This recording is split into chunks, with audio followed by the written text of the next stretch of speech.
चलिए जी, टॉपिक आगे कंटिन्यू करते हैं और आते हैं सेक्शन 132(8) पे। सेक्शन 132(8) पे पिछले वीडियो में मैंने डिस्कशन करा था सेक्शन 132(4) और सेक्शन 132(4)(a। इसमें हमने डिस्कशन करा था। उसके बाद मैंने कहा था कि आगे के टॉपिक नेक्स्ट वीडियो में कंटिन्यू करेंगे। तो अब जो हमारा नेक्स्ट टॉपिक है वो है other points related to books, other document, money, bullion, jewellery etcetera seize. इसमें सेक्शन 132(8) पहले हम पढ़ेंगे सेक्शन 132(8), फिर पढ़ेंगे 10, फिर पढ़ेंगे 9, 9A, 9B, 9C, 9D। इस तरह से कुछ सीक्वेंस रहेगा हमारा। चलिए देखिए सेक्शन 132(8) क्या बोलता है।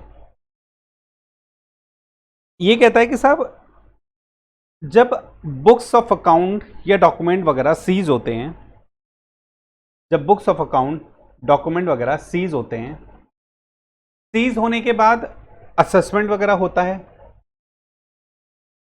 सीज होने के बाद असेसमेंट होता है, चाहे 143 का हो, 147 का हो, 144 का हो। बुक्स ऑफ अकाउंट सीज होते हैं, उसके बाद असेसमेंट होता है, टैक्स वगैरह कैलकुलेट होते हैं और उसके बाद बुक्स वगैरह रिटर्न हो जानी चाहिए। ये नॉर्मल प्रोविजन कुछ इससे रिलेटेड बात करता है, लेकिन उसमें बात बोली गई है कि असेसमेंट होने के कितने दिनों बाद बुक्स ऑफ अकाउंट या डॉक्यूमेंट असेसी को वापस कर देने चाहिए। कुछ इस तरह से इससे रिलेटेड बातें हैं। तो इसमें सेक्शन 132(8) में बेसिकली वो टाइम लिमिट डिस्कस करी गई है जिसके अंदर बुक्स ऑफ अकाउंट या डॉक्यूमेंट असेसी को वापस मिल जाने चाहिए। क्योंकि असेसी का कहना क्या होगा कि साहब आपने टैक्स कैलकुलेट कर दिया, मेरी असेसमेंट कर दी, अब बुक्स ऑफ अकाउंट मेरे वापस कर दीजिए। लेकिन इतना सीधा straight forward books of account वापस नहीं मिल सकते। इसमें और भी कुछ कंडीशंस होती हैं। क्या होती हैं जरा वो पढ़ दे। देखिए क्या कहता है। कहता है कि books of account and other documents, books of account and other documents जो कि सीज करे गए हैं वो रिटर्न कर देने चाहिए। बुक्स ऑफ अकाउंट या अदर डॉक्यूमेंट जो कि सीज करे गए हैं वो वापस कर देने चाहिए।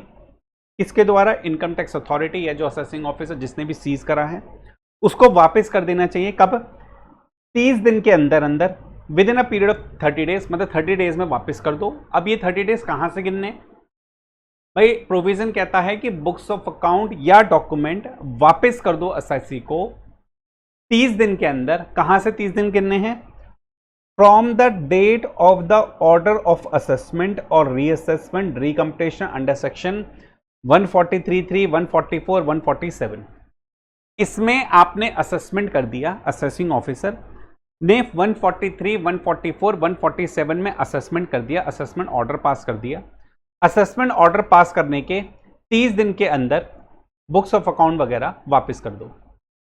हाँ जी, तो 30 दिन के अंदर बुक्स ऑफ अकाउंट वगैरह वापस कर देना। कि जब भी आप अपना असेसमेंट, चाहे वो स्क्रूटनी का हो, चाहे वो बेस्ट जजमेंट हो, चाहे वो इनकम एस्केपिंग हो, असेसिंग ऑफिसर जब भी तुम अपना असेसमेंट पूरा करो, असेसमेंट पूरा करने के, असेसमेंट ऑर्डर पास करने के 30 दिन के अंदर बुक्स ऑफ अकाउंट वगैरह वापस कर दो।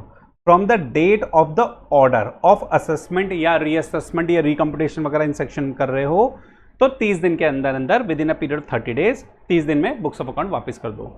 अच्छा, क्या ऐसा हो सकता है कि असेसिंग ऑफिसर या जो ऑफिसर है जो असेसमेंट कर रहा है वो कहे कि साहब मैं 30 दिन से ज्यादा बुक्स ऑफ अकाउंट रखना चाहता हूं? अभी हमने लिमिट पढ़ी कि साहब 30 दिन में बुक्स ऑफ अकाउंट वापस कर दो, लेकिन क्या ऐसा हो सकता है वो असेसिंग ऑफिसर कहे कि साहब मैं 30 दिन से ज्यादा बुक्स ऑफ अकाउंट रखना चाहता हूं? ऐसा हो सकता है, बिल्कुल ऐसा हो सकता है। उसके लिए अप्रूवल लेनी पड़ेगी, रिटर्न में रीजन देने पड़ेंगे कि आप ऐसा क्यों करना चाहते हो। कमिश्नर वगैरह से, प्रिंसिपल, चीफ कमिश्नर कुछ अथॉरिटी, उनसे आपको अप्रूवल लेनी पड़ेगी। कहते हैं कि 30 दिन के अंदर वापस कर दो unless the reason for retaining the same are recorded in writing.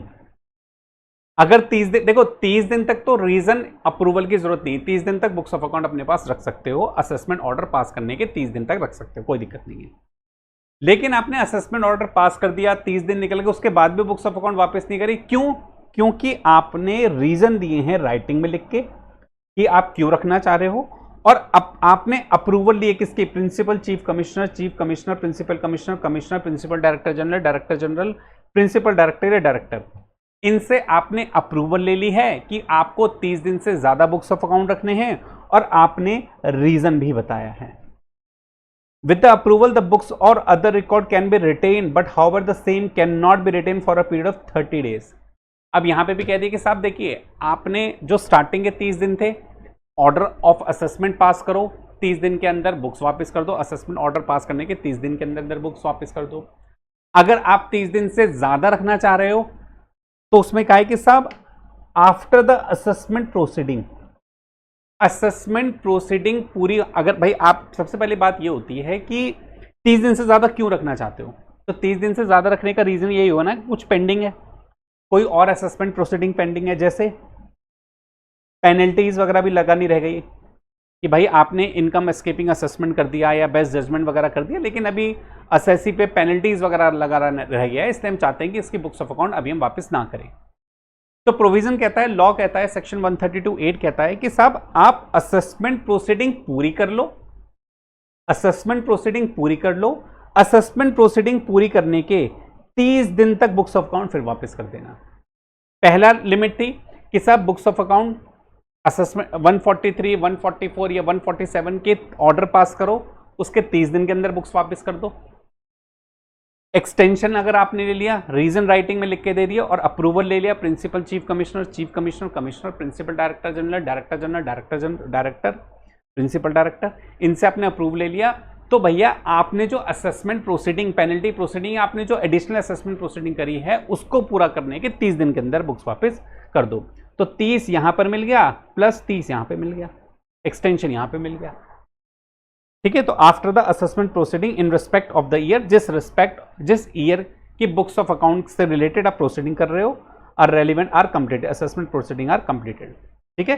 Assessment proceeding complete होने के रेलिवेंट असेसमेंट ईयर, जिस असेसमेंट ईयर के आप असेसमेंट प्रोसीडिंग कर रहे हो वो कंप्लीट होने के 30 दिन के अंदर बुक्स ऑफ अकाउंट अपना वापस कर दो, लेकिन आपको ये एक्सटेंशन के लिए अप्रूवल वगैरह लेनी पड़ेगी। अब यहां पर समझने वाली बात यह है, दो बातें ध्यान रखनी है आपको, क्या कि आपको अगर 30 दिन से ज्यादा बुक्स ऑफ अकाउंट रखना है तो उसके लिए सबसे पहले आपको क्या रीजन देने पड़ेंगे।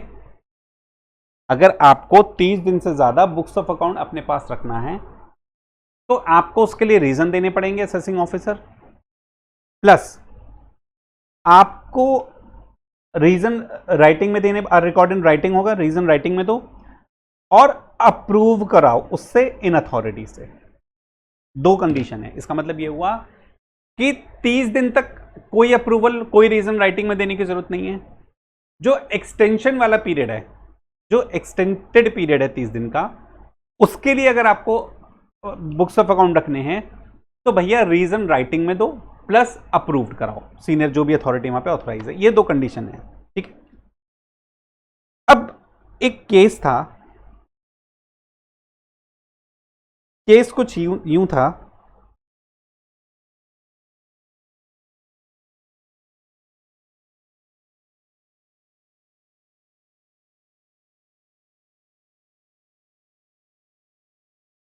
एक असेसी थे mister Joshi P Matthew, Joshi P Matthew,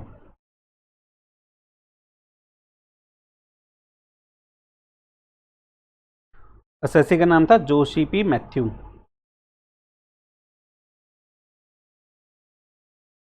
इनके यहां रेड पड़ी सेक्शन 132 में,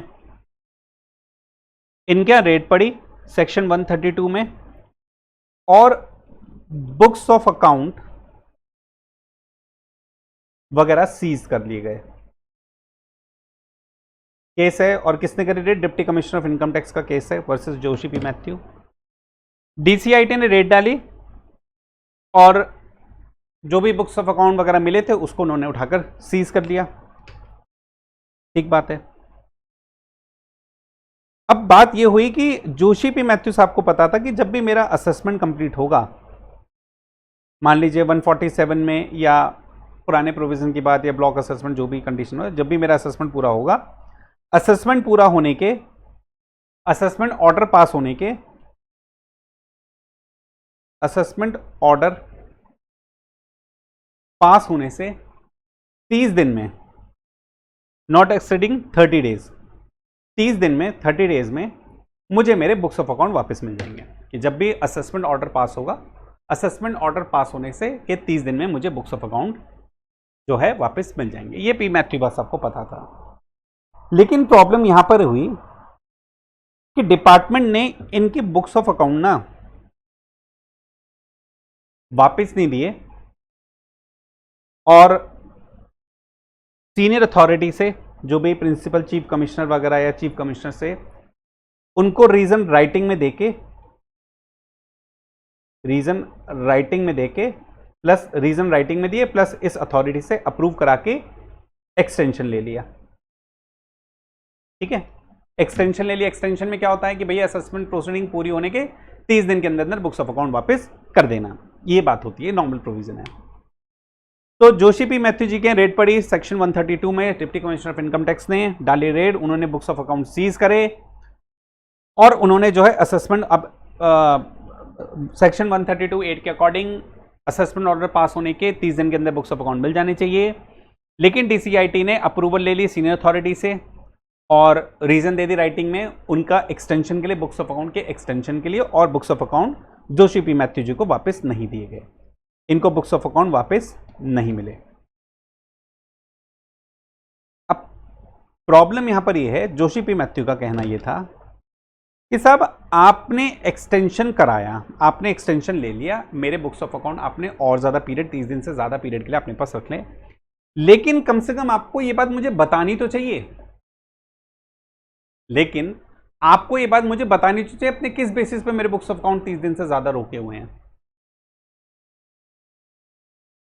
डिपार्टमेंट का ऐसा कोई जरूरी है, हम बताना क्यों जरूरी है, कोई जरूरी नहीं है बताना। केस जब केरला हाईकोर्ट में पहुंचा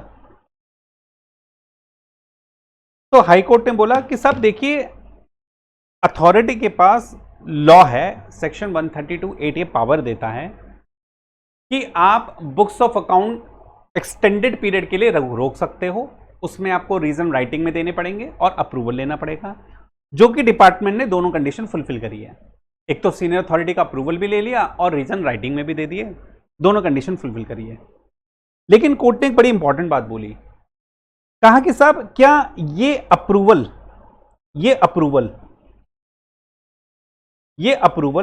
और ये रीजन जो राइटिंग में आपने रीजन के बेसिस पर अप्रूवल लिया है, क्या ये दोनों चीज असेसी को कम्युनिकेट नहीं होनी चाहिए थी? क्या ये दोनों चीज, अप्रूवल आपने लिया है, आपने जो रीजन दिए हैं, क्या ये दोनों चीज असेसी को कम्युनिकेट नहीं होनी चाहिए थी? क्या उसको जानने का हक नहीं है कि उसके books of account extended period के लिए रखे गए हैं, उसका रीजन क्या है, उसका रीजन क्या है? तो कोर्ट ने यही बात बोली कि साहब आपने अप्रूवल लिया, रीजन राइटिंग में दे दिए, लेकिन असेसी को, क्या जोशी पी मैथ्यू को कम्युनिकेट करना जरूरी नहीं था? आपने एक्सटेंशन ले लिया, एक्सटेंडेड तरीके से आप जो है बुक्स ऑफ अकाउंट रख रहे हो, लेकिन without communicate to the assessee, ये चीज ठीक नहीं है। देखिए क्या लिखा, Joshi P Mathew versus deputy commissioner of income tax Kerala, revenue is obliged to communicate to assessee not merely commissioner approvals.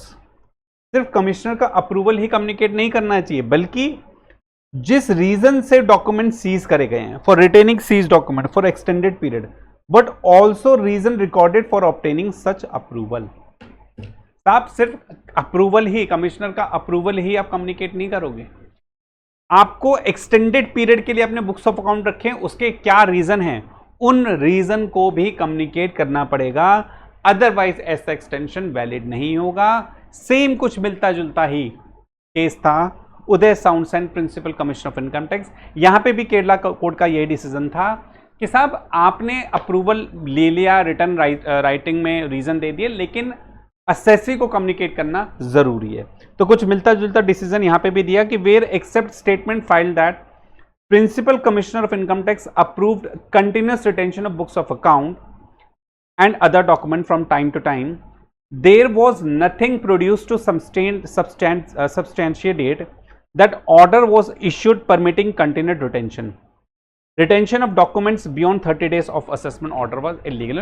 Court ने बोला कि साहब आपने अप्रूवल ले लिया, इसके अलावा कोई प्रूव नहीं है, जो सब्सटेंस जो सपोर्ट कर सके ऐसे रिटेंशन को। इसका मतलब यहां पर भी जो जो कोर्ट का डिसीजन था वो कहीं ना कहीं इस बात पे फोकस बहुत कर रहा था कि साहब असेसी को कम्युनिकेट करना जरूरी है। Retention of document, Kerala high court emphasised that besides obtaining approval for retention the department but also communicate the order to assessor to justify holding document beyond the initial period. Retention of document beyond 30 days of assessment was order was illegal. तो इन दोनों case में simple सी बात हमें जो समझ में आई कि साहब रिटेंशन कर लो कोई दिक्कत नहीं है, लेकिन असेसी को कम्युनिकेट करना बहुत ज्यादा जरूरी है, बिना कम्युनिकेशन के बात नहीं चलेगी। इतनी बात पढ़ने के बाद अब जरा हम एक बात पे गौर करते हैं कि साहब एक्सटेंशन ले लिया, डिपार्टमेंट ने एक्सटेंशन ले लिया, डिपार्टमेंट के पास पावर दे दी कि भैया रीजन दे दो, राइटिंग में अप्रूवल ले लो, लेकिन असेसी के पास क्या ऑप्शन है कि वो उसको ऑब्जेक्ट कर सके? क्या असेसी को भी ऑब्जेक्ट करने की ऑप्शन देना चाहिए, पावर देनी चाहिए इस चीज में? बिल्कुल देनी चाहिए। तो असेसी को जो ऑब्जेक्शन की पावर दी गई है कि असेसी भी ऑब्जेक्शन कर सकता है, वो है सेक्शन 132(10) में। क्या पावर है देखिए, कहते हैं कि if a person legally entitled to the books of account और other document seize objects for any reason to the approval given by extension वाले पीरियड का, to extend the period of retention of the same by assessing officer beyond 30 days, he may make an application to the board stating therein the reason for such objection and requesting for the return of books of account or other document. The board may, after giving the applicant an opportunity being heard, pass such order as it think fit. मतलब सीधी सी बात है कि साहब assessee के पास ये law ने power दे दी कि साहब अगर आपको लगता है ये जो एक्सटेंशन है ना 30 days का जो एक्सटेंडेड पीरियड है ये ठीक नहीं है, तो आप बोर्ड में इसकी एप्लीकेशन कह के कह सकते हो कि साहब ये जो हो रहा है मेरे साथ बड़ा गलत हो रहा है, मेरे साथ बड़ा अन्याय हो रहा है और मुझे मेरे बुक्स ऑफ अकाउंट डॉक्यूमेंट वापस मिल जाने चाहिए। ये जो एक्सटेंशन लिया गया है असेसिंग ऑफिसर ने, अथॉरिटी ने, ये गलत है, मेरी बुक्स अननेसेसरी वजह से रोकी गई है, कृपया करके मेरी बुक्स मुझे वापस करा दीजिए। अगर बोर्ड को लगता है कि भैया एप्लीकेंट सही बोल रहा है तो ऑर्डर उसके फेवर में जा सकता है, लेकिन अगर बोर्ड को लगता है कि नहीं भाई एप्लीकेंट की बात गलत है, अथॉरिटी के कुछ प्रोसीजर हैं, कुछ कायदे कानून हैं और हो सकता है एक्चुअल में कुछ असेसमेंट प्रोसीडिंग आप इसकी पेंडिंग हो, तो कोई भी डिसीजन पास करने से पहले बोर्ड एक अपॉर्चुनिटी बीइंग हार्ड, उसकी सुनवाई करने से पहले उसको बोलने का मौका देगा, उसकी भी बात सुनेगा, उसके बाद वो ऑर्डर पास करेगा जैसा कि बोर्ड को ठीक लगता है। तो मतलब असेसी बोर्ड में भी एप्लीकेशन के थ्रू रिक्वेस्ट कर सकता है कि साहब मुझे मेरे बुक्स ऑफ अकाउंट डॉक्यूमेंट जल्द से जल्दी दिलवाने की मदद कीजिए, आप मेरी मदद कीजिए। तो सेक्शन 132(8) और सेक्शन 132(10) ये दो प्रोविजंस थे जो बुक्स ऑफ अकाउंट को कब वापस मिलना चाहिए इससे रिलेटेड बातें करते हैं। अब इसी से कुछ मिलता जुलता एक प्रोविजन है सेक्शन 132(9). अब देखिए ये क्या कहता है, ये सेक्शन कहता है कि साहब बुक्स ऑफ अकाउंट वगैरह सीज हो गए, लेकिन ऐसा भी हो सकता है कुछ बुक्स ऑफ अकाउंट बड़े इंपॉर्टेंट थे असेसी के लिए, हो सकता है वो कहे कि साहब एक काम कीजिए, आप मुझे इसकी कॉपी दे दीजिए, मुझे इसकी जीरोक्स दे दीजिए, मुझे ये पोर्शन दे दीजिए, बाकी अब मेरे सीज कर लीजिए, मुझे कोई दिक्कत नहीं, लेकिन मुझे इसकी कॉपी दे दीजिए, मुझे बिजनेस करने में या मुझे बाकी जगह इसकी बहुत ज़्यादा ज़रूरत पड़ेगी, कृपया करके मुझे इसकी कॉपीज़ भी प्रोवाइड करा दीजिए। ऐसा भी हो सकता है। कहते the person from whose custody any books of account और other document, the person from whose custody any books of account or other document are seized under section 1 या 1A may make copies thereof, copies ले सकता है या extract लिख सकता है उसमें से, in the presence of the authorized officer or any other person empowered by him।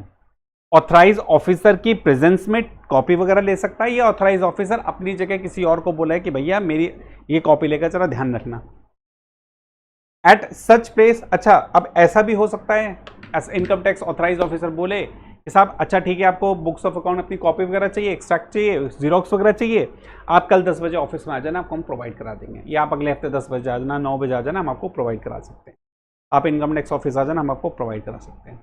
तो ऐसा भी हो सकता है कि at such place and time as may be as the authorise officer may appoint in this behalf, authorise officer अपने time और जगह के अकॉर्डिंग उसको कॉपीज प्रोवाइड करा सकता है, सेक्शन 132 132(9) में ऐसा बोला गया है। सेक्शन 132(9) में ऐसा बोला गया है। तो ये पोर्शन था सेक्शन 132(8), 132(10), 132(9).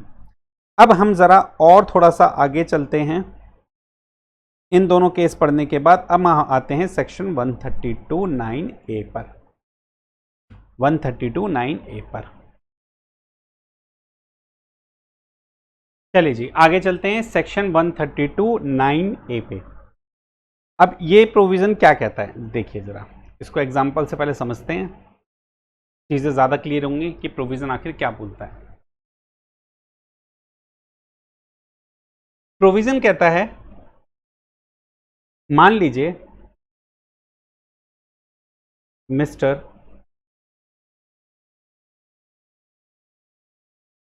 दाऊद के घर रेड पड़ी। मान लीजिए मिस्टर दाऊद के घर रेड पड़ी और रेड में 2 करोड़ कैश, 5 करोड़ की ज्वेलरी, 25 करोड़ के कुछ प्रॉपर्टी और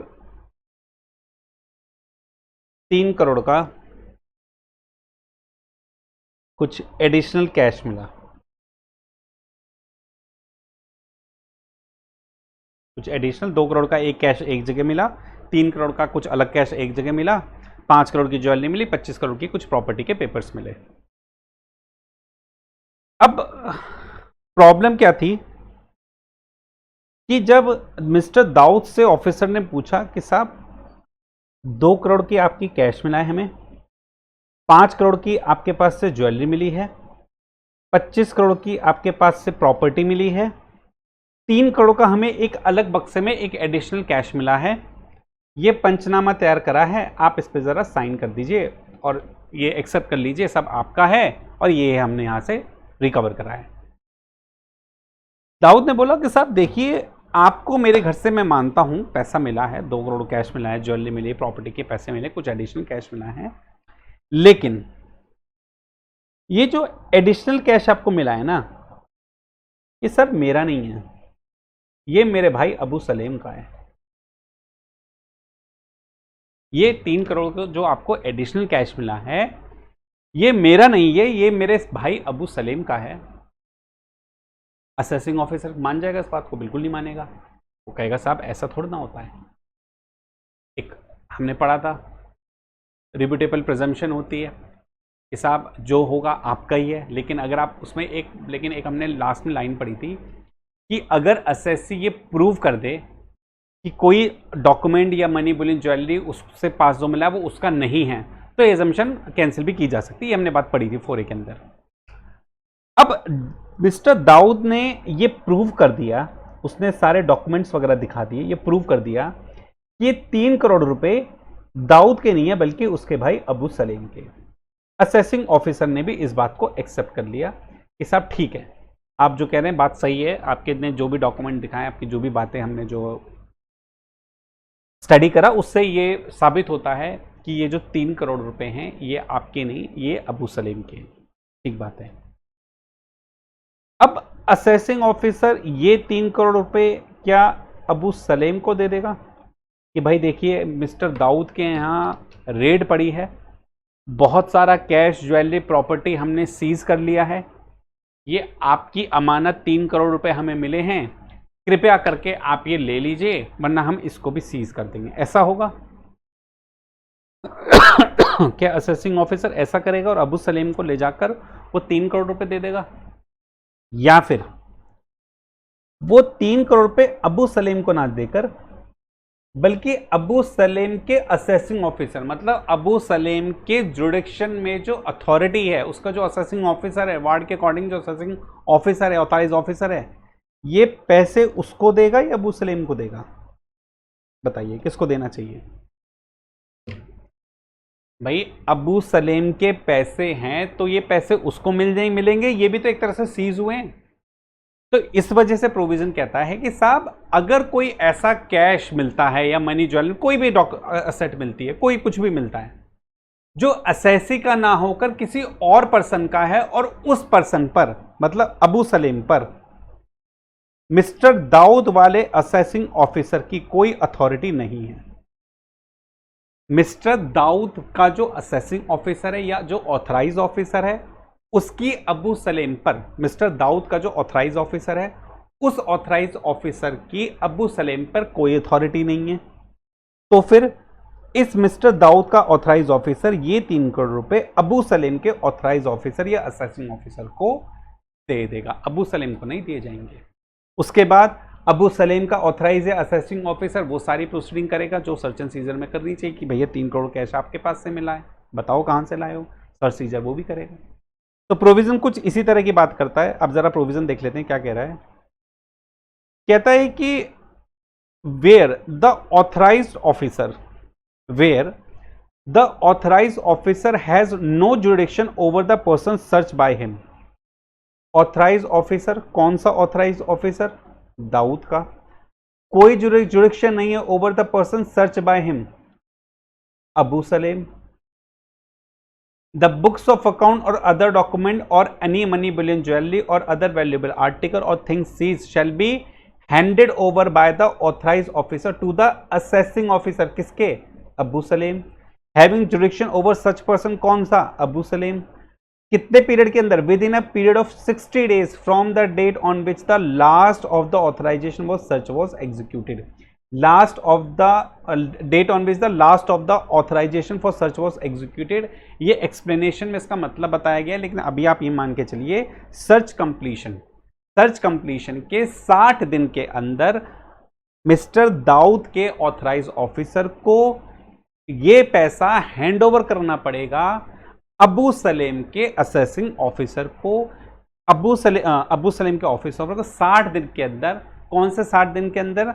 जब इनकी दाऊद के यहाँ सर्च कंप्लीट हो जाएगी, उस सर्च कंप्लीट होने के 60 दिन के अंदर, from the date on which the last of the authorisation for search was executed, search was completed. इसको ऐसे समझ लो भी। And thereupon power exercisable by the authorise officer under section 132(8) and 9 will be exercise by such assessing officer. कौन सा assessing officer? Abu Salem. 132(9) में जो power हैं, जो मिस्टर दाऊद का ऑथराइज ऑफिसर रिटेन वगैरह करेगा, बुक्स ऑफ अकाउंट वगैरह जो भी रिटेन करेगा, वही सारी पावर अबू सलेम के असेसिंग ऑफिसर भी यूज करेंगे। उसके books of account, money bullion jewellery को सीज कर लेंगे, रिटेन कर लेंगे, जो भी जैसा भी प्रोविजन हो, जो भी केस बनेगा। कैश होगा तो कैश सीज कर लिया जाएगा, इसके अलावा जो भी चीज़ों को सीज कर लिया जाएगा। क्योंकि यहाँ पे लिखा है ना books of account, other document, money bullion jewellery, कुछ भी मिलेगा। अब बुक्स ऑफ अकाउंट मिलती और उसमें एंट्री वगैरह होती, कहते साहब ये मेरी बुक्स ऑफ अकाउंट नहीं, अबू सलेम की, और अगर दाऊद ये प्रूव कर देता अबू सलेम की, तो बुक्स ऑफ अकाउंट रिटेन हो, सीज कर लेता। और वो सारे प्रोविजन जो सेक्शन 132(8) और 9 में फॉलो होते हैं, वो अबू सलेम का असेसिंग ऑफिसर करता है। वो सारे प्रोसीजर फिर वैसे ही फॉलो होते हैं। ठीक है, तो हमने जो एग्जांपल पढ़ा उससे चीजें थोड़ी ज्यादा क्लियर हो गई कि where the authorise officer has no jurisdiction over the person search by him. Authorise officer, mister Dawood का ऑथराइज ऑफिसर ने सर्च करा ऐसे पैसे को जो अबू सलेम से रिलेटेड था, अबू सलेम पे लेकिन उसका कोई जुरिडिक्शन नहीं है, तो वो books of account, document, money bullion jewellery जो भी उसको मिला है जो कि अबू सलेम से रिलेटेड है, वो किसको हैंडेड ओवर कर देगा? अबू सलेम के ऑथराइज ऑफिसर को या फिर असेसिंग ऑफिसर को, जो जिस पर अबू सलेम का जुरिडिक्शन है। कब करने का? दाऊद के यहाँ जो सर्च चल रही है, वो सर्च कंप्लीट होने के 60 दिन के अंदर अंदर वो बुक्स, मनी ज्वेलरी जो भी चीज मिली है वो उसको हैंड ओवर कर देगा। और अबू सलेम का, हमारे केस में अबू सलेम का एक्स असेसिंग ऑफिसर वो सारी पावर एक्सरसाइज करेगा जो कि सेक्शन 132(8) या 9 में फॉलो करी जाती है रिटेंशन की। Books of account, document, money bullion jewellery जो भी रिटेन करना चाहता है वो उसको रिटेन करेगा। हमने पढ़ा था ना section 132(8). Books of account, document seize वगैरह करी जाती है। ठीक है, तो बुक्स ऑफ अकाउंट वगैरह सीज कर लेगा और उसको जो है, अब 132(9) में क्या कहता?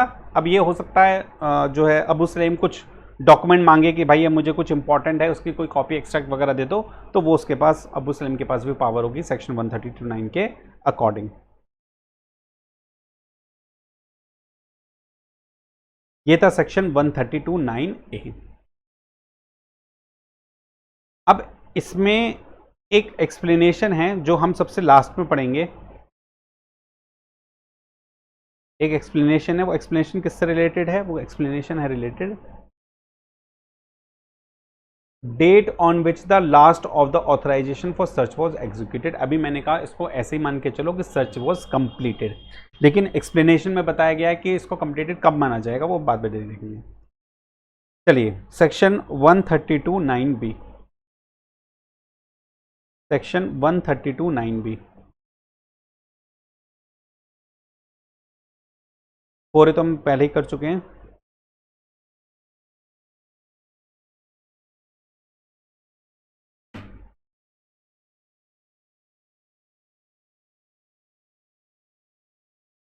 अब साहब बात यहां पर 9B में ये आती है। चलिए जी आगे पढ़ते हैं। अटैचमेंट से रिलेटेड कुछ बातें, क्या बातें लिखी गई हैं। सेक्शन 132(9)(b) क्या बोलता है? देखिए होता क्या था कि पहले ना जैसे सर्च एंड सीजर हुआ, मान लीजिए किसी एसएससी के यहाँ, मिस्टर ए के यहाँ रेड पड़ी, सर्च एंड सीजर हुआ। अब सर्च एंड सीजर होगा, उसके बाद असेसमेंट होगा, फिर असेसमेंट के बाद पहले प्रॉपर्टी अटैच की जाती थी। जैसे पहले प्रॉपर्टी अटैच की जाती थी सेक्शन 147 असेसमेंट होता था, या अब तो ब्लॉक असेसमेंट हो गया, थोड़ा सा जो भी चीज़ें चेंज हुई हैं। तो पहले ना जो अटैचमेंट होती थी वो असेसमेंट में होती थी। जैसे सेक्शन 147 पहले जो बात करें हम, फाइनेंस एक्ट 2024 से चीज़ें चेंज हुई हैं, ब्लॉक असेसमेंट हो गया सर्च एंड सीजर के लिए। लेकिन फाइनेंस एक्ट 2017 में लॉ लाया गया। उन्होंने कहा साहब देखो क्या होता है कि जब सर्च एंड सीजर होता है ना, जब सर्च एंड सीजर होता है, सर्च एंड सीजर के बाद असेसमेंट होता है, चाहे वो असेसमेंट 147 का हो, 140 किसी चीज का कैसा भी असेसमेंट हो। मान लीजिए उसके बाद 147 का असेसमेंट होता है, ठीक है। अब ये असेसमेंट सर्च एंड सीजर का ब्लॉक असेसमेंट में होता है, लेकिन मैं थोड़ी सी पहले की बात कर रहा हूँ।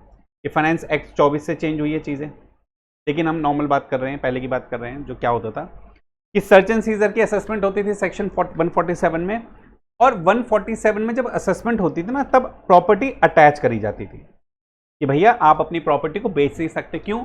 क्योंकि अभी हम देखेंगे ना कि कितनी टैक्स की लायबिलिटी है, उसके हिसाब से आपकी प्रॉपर्टी से रिकवर करा जाएगा। उसके बाद जब रिकवरी हो जाएगी फिर आप बेच सकते हो। लेकिन प्रॉब्लम क्या होती थी कि सर्च एंड सीजर होने के और असेसमेंट होने के बीच में काफी टाइम होता था।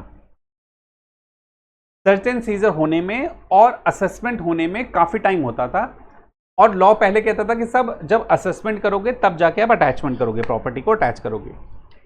इस टाइम के दौरान असेसी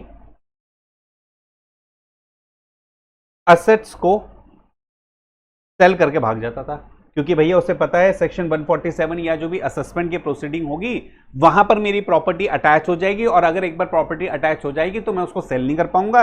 एक काम करता हूं, अभी तो असेसमेंट में टाइम है, मैं इस पीरियड को यूटिलाइज करके यहां पे प्रॉपर्टी सेल करके भाग जाता हूं। जैसे मोदी है, नीरव मोदी है, या विजय माल्या, इस तरह की जो भी बातें रही हैं। तो लॉ में चेंज करे गए फाइनेंस एक्ट 2017 से। उन्होंने कहा नहीं साहब, एक काम करते हैं, हम क्यों ना सर्च एंड सीजर के टाइम ही प्रॉपर्टी को अटैच कर दें। हम क्यों ना सर्च एंड सीजर के टाइम ही प्रॉपर्टी को अटैच कर दें। इससे फायदा क्या होगा? इससे फायदा क्या होगा कि प्रॉपर्टी अभी अटैच हो जाएगी, भागने वाला कोई चक्कर नहीं होगा। अगर एसएससी भाग भी जाता है, असेसमेंट तक नहीं रुकता, तो उसकी प्रॉपर्टी तो हमारे पास भी रह जाएगी।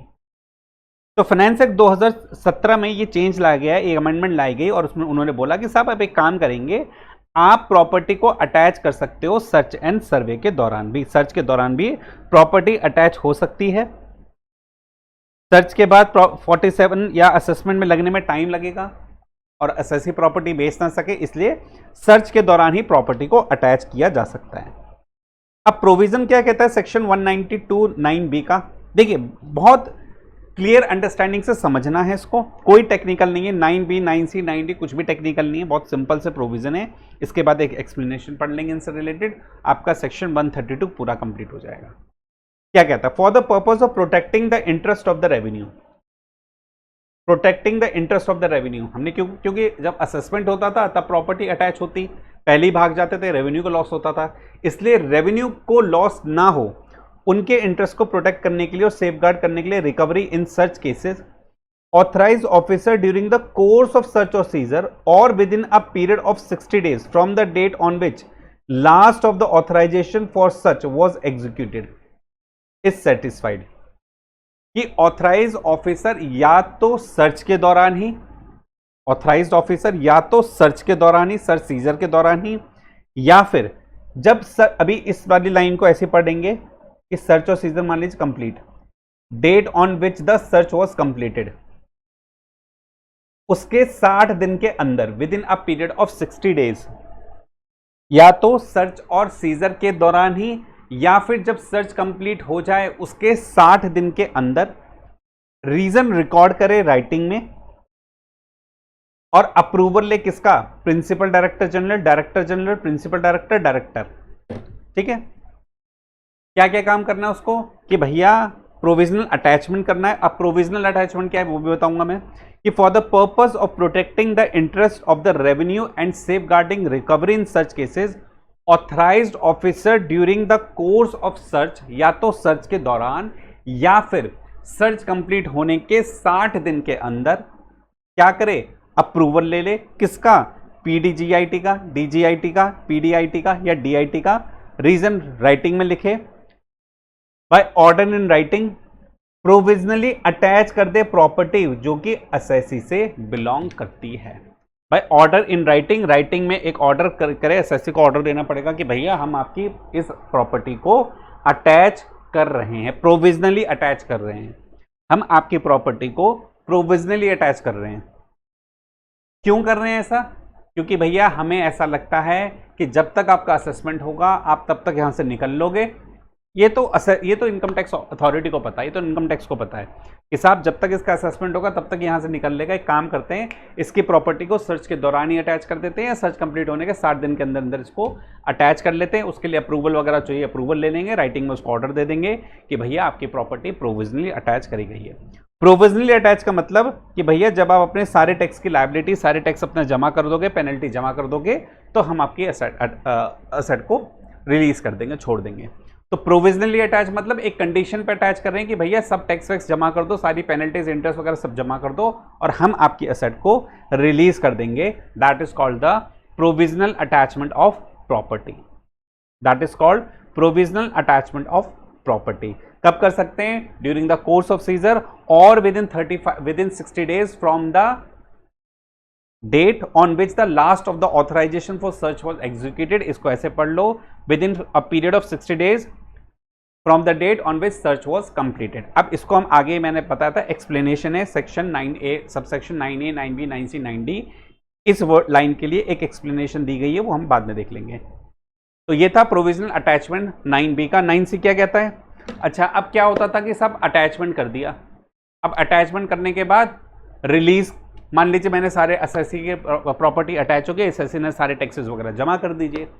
अब जब टैक्स जमा कर दिया, पेनल्टी जमा कर दी, इंटरेस्ट जमा कर दिया, जितना भी पैसा था बकाया सब जमा कर दिया, अब तो उसके एसेट रिलीज करो। इनकम टैक्स वालों अब तो उसके एसेट रिलीज करो।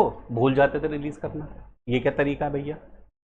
नहीं रिलीज कर रहे, लापरवाही हो रही रिलीज करने में। क्यों? क्योंकि अब तो पैसा रिकवर हो गए, रिलीज नहीं पड़ी एसेट। तो लॉ ने कहा कि सब ऐसे नहीं चलेगा, एक काम करते हैं कि every provisional assessment made attachment made under section 9B shall cease to have effect after the expiry of period of 6 months from the date of the order। ये वाला ऑर्डर कि अटैचमेंट प्रॉपर्टी आपने अटैचमेंट करी 9B में, assessing officer ने, authorise officer ने order pass करा, किसको दिया? असेसी को ऑर्डर दिया। उस ऑर्डर की डेट से 6 महीने के अंदर या उस ऑर्डर की डेट के 6 महीने के बाद, मतलब वो ऑर्डर कब तक वैलिड है? 6 महीने तक वैलिड है। 6 महीने जहां क्रॉस होंगे वो ऑर्डर अपने आप ही खत्म हो जाएगा। Every provisional attachment made under section 9B shall cease to have effect after the expiry of a period of 6 months from the date of the order referred under section 9B। इसका मतलब अगर मान लीजिए 31 जुलाई को उसने ऑर्डर पास करा किसमें, under section 9B में प्रॉपर्टी को अटैच करने का, तो ये ऑर्डर कब तक वैलिड होगा, 6 महीने तक वैलिड होगा। जून, अगस्त, सितंबर, अक्टूबर, नवंबर, दिसंबर, जनवरी, 31 जनवरी तक ये ऑर्डर वैलिड होगा। 1 फरवरी से ये प्रोविजनल अटैचमेंट खत्म हो जाएगा, मतलब 1 फरवरी से एस प्रॉपर्टी पे अटैचमेंट नहीं किया जा सकता, प्रोविजनल अटैचमेंट की कंडीशन खत्म हो जाएगी। लॉ ने बोला कि भैया इसको अपने आप ही हम खत्म कर देंगे ताकि डिपार्टमेंट परेशान ना करे एसएससी को। ठीक है, ये था हमारा 9C। तो 9A में हमने पढ़ा कि किसी और का जो है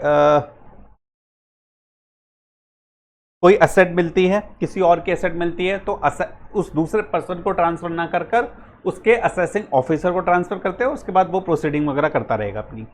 9B में हमने पढ़ा कि साहब प्रोविजनल अटैचमेंट करना पड़ता है प्रॉपर्टी को। क्यों ऐसा कर देते हैं, सर्च एंड सीजर के दौरान ही कर देते हैं, क्योंकि साहब बाद में जाके वो बीच में असेसमेंट जब तक होगा तब तक भैया उसको जो है क्या नाम है, बेच के ना भाग जाए, इसलिए 9B में उसने प्रोविजनल अटैच कर दिया। 9C में कहा कि भाई हम 6 महीने तक इसको वैलिड मानेंगे, 6 महीने बाद इसका जो है छोड़ देंगे। अब 6 महीने बाद छोड़ दिया, लेकिन आपको पता है यहां 9C में कह दिया कि 6 महीने तक वैलिड है, 6 महीने बाद इसको हम छोड़ देंगे। लेकिन होता क्या है, जो असेसमेंट का मेन सेक्शन है ना अटैचमेंट का, प्रॉपर्टी वहां पर जाके अटैच हो जाती है। जैसे असेसमेंट में अटैचमेंट होता है, तो जब असेसमेंट करेंगे वहां पर जाके अटैच कर देंगे। तो एक तरह से देखा जाए यहां पर 6 महीने का पीरियड दे दिया, क्योंकि यहां पे सर्च एंड सीजर का प्रोसेस चल रहा है। सर्च एंड सीजर का प्रोसेस और असेसमेंट होने के प्रोसेस में 4-5-6 महीने का टाइम हो सकता है।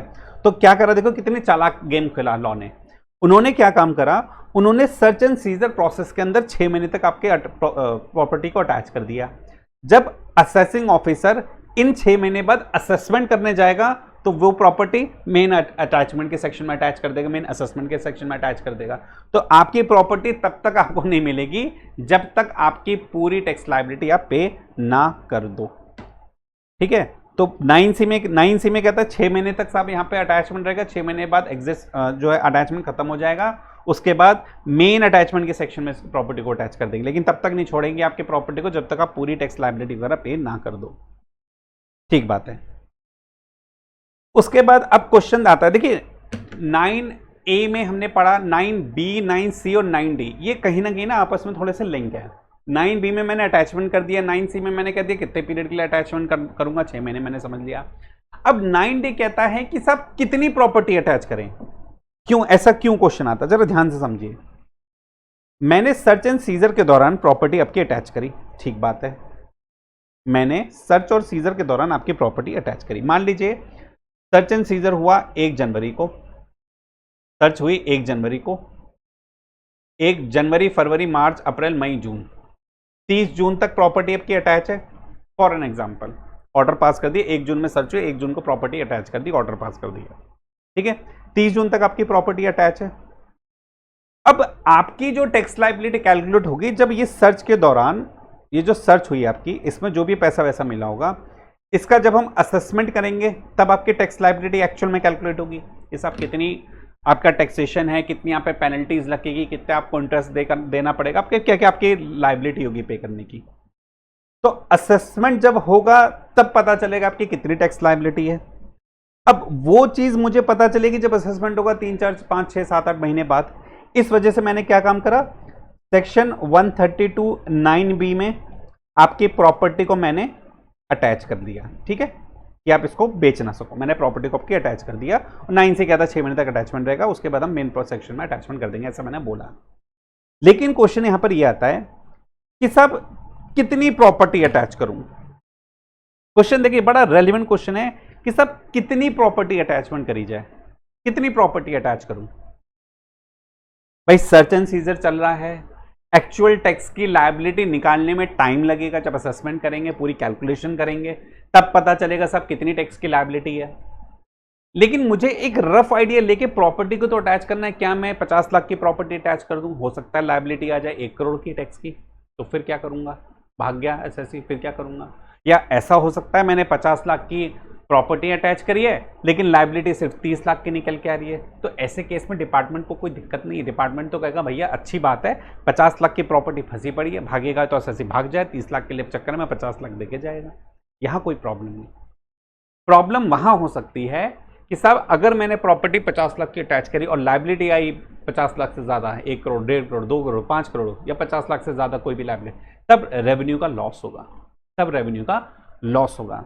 तो इसी चीज को ध्यान में रखते हुए कि सब कितनी प्रॉपर्टी का अटैचमेंट करा जाए, और अगर कोई जो प्रॉपर्टी अटैच करी गई उसकी क्या वैल्यूएशन है, क्या ये इतनी प्रॉपर्टी हमने जो अटैच करी क्या सफिशिएंट है टैक्स की लायबिलिटी को पूरा करने के लिए। इन सब बातों को समझने के लिए एक सेक्शन बनाया गया, सेक्शन 90, 132-90, जहां पर रेफरेंस लिया जाता है वैल्यूएशन ऑफिसर का कि साहब हमने जो प्रॉपर्टी अटैच करी इसकी जरा वैल्यूएशन भी देख लें कि हमने सही अटैचमेंट करा है, कम तो नहीं कर दिया।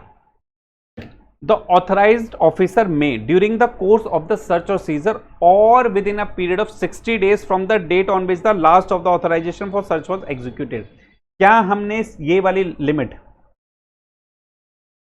during the course of the search or seizure or within a period of 60 days from the date on which the last authorization for search was completed या within a period of 60 days from the date on which search was completed, ऐसे भी समझ सकते हैं। क्या हमने 9B में भी सेम पढ़ा था,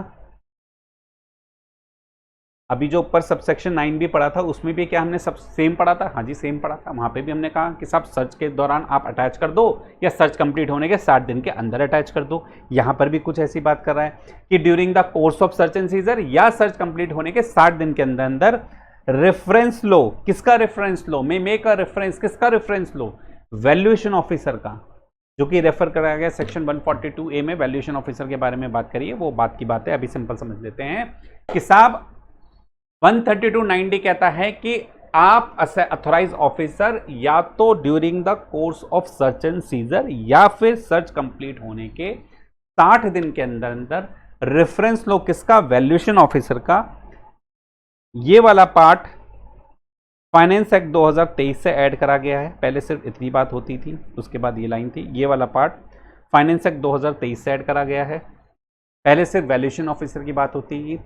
अब क्या कहता है कि वैल्यूएशन ऑफिसर का रेफरेंस ले सकते हो जो कि डिफाइन करा है सेक्शन 142A में, या फिर किसी भी ऐसे पर्सन, एंटिटी या वैल्यूअर जो कि रजिस्टर्ड है किसी भी लॉ में।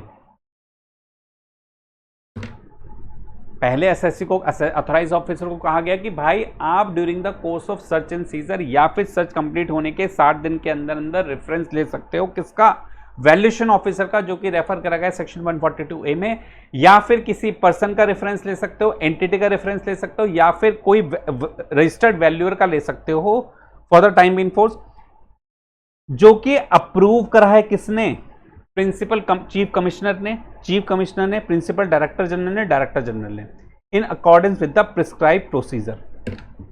या तो वैल्यूएशन ऑफिसर का रेफरेंस ले लो, या फिर किसी ऐसे पर्सन, एंटिटी या फिर रजिस्टर्ड वैल्यूअर जो किसी और लॉ में रजिस्टर्ड है for the time being force, उनका रेफरेंस ले सकते हो विद द प्रायर अप्रूवल, जिनको अप्रूव करा है किसने, प्रिंसिपल चीफ कमिश्नर ने, प्रिंसिपल डायरेक्टर जनरल ने या डायरेक्टर जनरल ने, विद द प्रिस्क्राइब प्रोसीजर। किस लिए अप्रूव कर रखा है, जिससे हु शैल, जो कि एस्टिमेट करेंगे fair market value of the property in the prescribe manner and submit a report of the estimate to the said assessing officer within a period of 60 days from the date of receipt of such reference। देखिए 9D बड़ा simple सा provision है। अभी जो हमने बात पढ़ी, हमने कहा था सब कितनी प्रॉपर्टी अटैच करें, हमें यही नहीं पता, तो 9D कहता है कि भैया आप एक काम करिए, ऑथराइज ऑफिसर आप एक काम करिए, आप ड्यूरिंग कोर्स ऑफ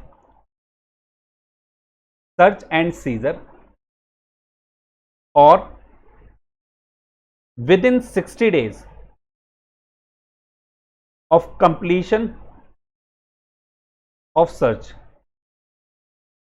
या तो during the course of search and seizure या within 60 days from the date of completion of search and seizure, reference ले लो वैल्यूएशन ऑफिसर का, जो कि रेफर है सेक्शन 142A में, या फिर किसी ऐसे पर्सन का, एंटिटी का या रजिस्टर्ड वैल्यूअर का जो कि किसी और लॉ में रजिस्टर्ड है for the time being force, और अप्रूव करा है इनको प्रिंसिपल चीफ कमिश्नर ने, चीफ कमिश्नर ने, प्रिंसिपल डायरेक्टर जनरल ने, डायरेक्टर जनरल ने। क्यों? क्योंकि ये लोग या तो वैल्यूएशन ऑफिसर या फिर ये वाले लोग एस्टिमेट करेंगे फेयर मार्केट वैल्यू उस प्रॉपर्टी की जो कि सीज करी गई है। एस्टिमेट करेंगे फेयर मार्केट वैल्यू उस प्रॉपर्टी की जो कि सीज करी गई है प्रिस्क्राइब मैनर में, और अपनी रिपोर्ट, वैल्यूएशन की रिपोर्ट के साथ इस प्रॉपर्टी की कितनी वैल्यू है सबमिट करेंगे estimate to the assessing officer. कितने दिन में सबमिट करना है? इन वैल्यूएशन, अब देखिए अब इसमें कैसे याद करेंगे कि सब असेसिंग ऑफिसर ने रेफरेंस लिया, रेफरेंस लिया मतलब उनको रिक्वेस्ट करी कि भाई हमें वैल्यूएशन चाहिए इस प्रॉपर्टी का। उस रिक्वेस्ट मिलने के 60 दिन के अंदर अंदर इन वैल्यूअर को, इन वैल्यूएशन ऑफिसर को अपनी रिपोर्ट सबमिट करनी है असेसिंग ऑफिसर को। यहां लिखना within a period of 60 days from the date of receipt of such reference. ये वाला जो रेफरेंस की बात कर रहे हैं, from the date of receipt of such reference. Reference कैसे? एप्लीकेशन होगी, असेसिंग ऑफिसर एप्लीकेशन करेगा, भैया आप जो है हमें वैल्यूएशन वगैरह चाहिए, वैल्यूएशन दो। तो वो एप्लीकेशन, वो रेफरेंस मिलने के 60 दिन के अंदर अंदर वैल्यूएशन ऑफिसर को या फिर जो पर्सन अप्रूव करे हैं principal chief commissioner, chief commissioner वगैरह ने, ये लोग अपनी वैल्यू सबमिट करेंगे कि भैया इस प्रॉपर्टी की एस्टिमेट फेयर मार्केट वैल्यू इतनी है और ये हमारी रिपोर्ट है। तो within period of 60 days from the date of receipt of such reference.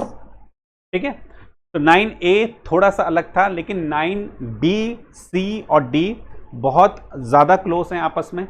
9B में हमने प्रोविजनल अटैचमेंट कर दिया, C में हमने कह दिया कब छोड़ेंगे, और 9D में हमने वैल्यूएशन की बात करी। अब मैंने कहा था कि साहब एक एक्सप्लेनेशन आप लोगों को पढ़नी है, क्योंकि section 9A 132, 9A, 9B, 9D, 9C में नहीं था, 9A, B और D में आपने बार बार एक वर्ड पढ़ा, और वो वर्ड ये था कुछ,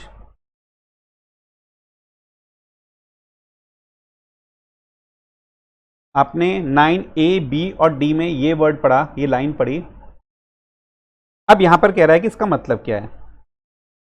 last date of authorisation for search shall be deemed to have been executed in the case of search on the conclusion of search. मैंने कहा था ना, इसको ऐसे मान के चलो completion of search, conclusion of search, जो कि रिकॉर्ड करी गई है in the last panchnama drawn in relation to any person in whose case the warrant of authorisation has been issued.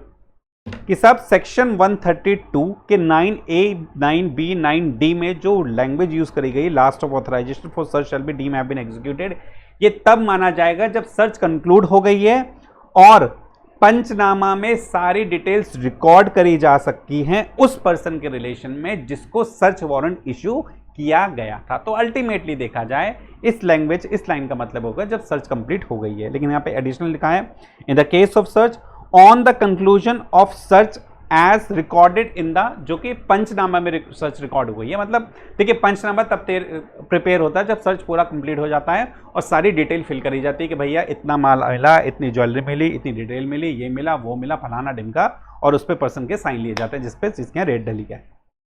ठीक है, as record in the last panchnama drawn in relation to any person in whose case the warrant for authorisation has been issued. उसके बाद एक दूसरी है वो 132A में है, तो मुझे लगता है जब हम 132A करेंगे इसको हम तभी पढ़ेंगे इस एक्सप्लेनेशन को, लेकिन फिर भी देख लेते हैं। इन the case of requisition of section 132A on the actual receipt of the books of account और अदर डॉक्यूमेंट और asset by the authorise officer, ये हम उसमें सेक्शन 132A में जरा इसको दोबारा रेफरेंस ले लेंगे। ठीक है, तो दोस्तों इस तरह से सेक्शन 132 के जितने प्रोविजन होने थे सर्च एंड सीजर से रिलेटेड मैंने सारे कवर कर लिए। मैंने 4 पार्ट में बनाया पूरा टॉपिक है section 132, part A, part B, part 1, part 2, part 3, part 4 और ये शायद पार्ट 5 होगा। मैंने 1 घंटे 40 मिनट के आसपास के वीडियो रखा है, लेकिन धीरे धीरे कॉन्सेप्ट सारे कवर करें, सारे सेक्शन कवर करें। जिस सीक्वेंस में आपको पढ़ना चाहिए उस सीक्वेंस में मैंने कोशिश करी है पढ़ाने की, और मेरे हिसाब से इसके अलावा और कुछ नहीं बचा। केस लॉज की अगर मैं बात करूं, जितनी केस लॉज मैंने यहाँ पर दिए रखे हैं वो आपके स्टडी मटेरियल में नहीं मिलेंगे। मैंने अलग से थोड़ी रिसर्च करके जो पुराने केसेस थे सेक्शंस के रेफरेंस में वो ढूंढे हैं। अगर केस लॉज का रेफरेंस देते हो एग्जाम में तो ज़्यादा अच्छा रहता है, ताकि एग्जामिनर को पता चले कि भाई डिटेल स्टडी है, चीज़ें बच्चे को ज़्यादा पता है। बाकी कुछ ऐसे केस लॉज जो स्टडी मटेरियल में गिवन हैं वो मैं अलग से डिस्कशन करूंगा, बता दूंगा। हो सकता है उससे रिलेटेड मैंने पहले भी कोई केस लॉ, जैसे सेक्शन 132 में एक दो केसेस हैं जो स्टडी मटेरियल में मेंशन है, वैसे केस हमने पहले भी करे हुए, तो मैं वहाँ पे आपको डिटेल समझा दूंगा कि इस केस को हम कैसे रिलेट कर सकते हैं वहाँ से। तब तक के लिए thank you so much. Section 132 होता है कंप्लीट। अगला सेक्शन हम करेंगे 132A, उसके बाद 132B, उसके इसी तरह से हमारा सर्च एंड सीजर का पूरा प्रोसेस, पूरी चैप्टर कंप्लीट हो जाएगा। मिलते हैं अगले वीडियो में, तब तक thank you so much, bye bye for your time.